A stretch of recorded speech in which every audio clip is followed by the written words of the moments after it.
The story that I chose for this week is called The Giver by Lois Lowry.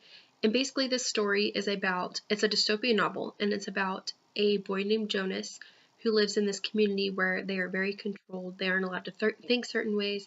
They aren't allowed to know the basis of anything. And this boy, he gets the job. They get their jobs assigned to them at a young age, and then they do their job for the rest of their life. And this boy is they call him a special case, and he gets the unique job that is called the receiver of memory. And so then he actually does get to go learn all the history of the world and the history of their societies and everything.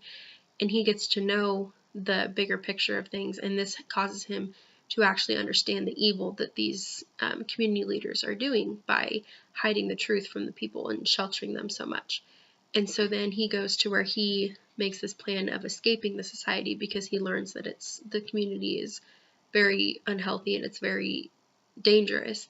And so he makes this plan to escape, including taking one of the babies that's created, and he wants to take this baby away because they're planning to kill the child because he's not, quote, strong enough for their society. So he's going to also take the baby with him to rescue the child as well.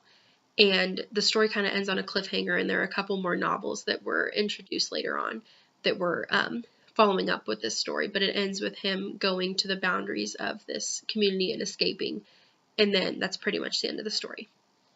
So to me, the importance of any dystopian novel is to help students better understand how our society works and how we take for granted the fact that we do know what's going on and we have a knowledge of the history of our society, of our world, of our nation, and everything.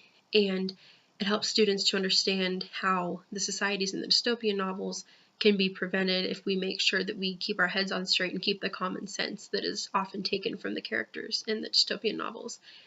I think it's important for students to read these also because they are interesting. They are interesting to read about, and they're fun to read, and they often are more exciting novels that they get to read.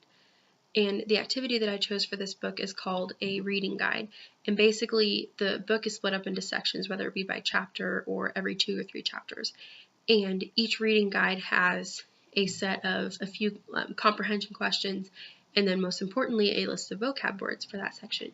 So then the students get to be able to answer the comprehension questions in order to understand the events better, and they also get to be introduced to new vocabulary words to where they're learning more throughout the story of basic. Instead of just learning about the story itself, they're also learning new words and knowing how to implement those into their writing and everything. And I like this activity because it approaches multiple different strengths that they're able to use, and they can keep that with them for the whole story and be able to have that reading guide with them for each of the sections.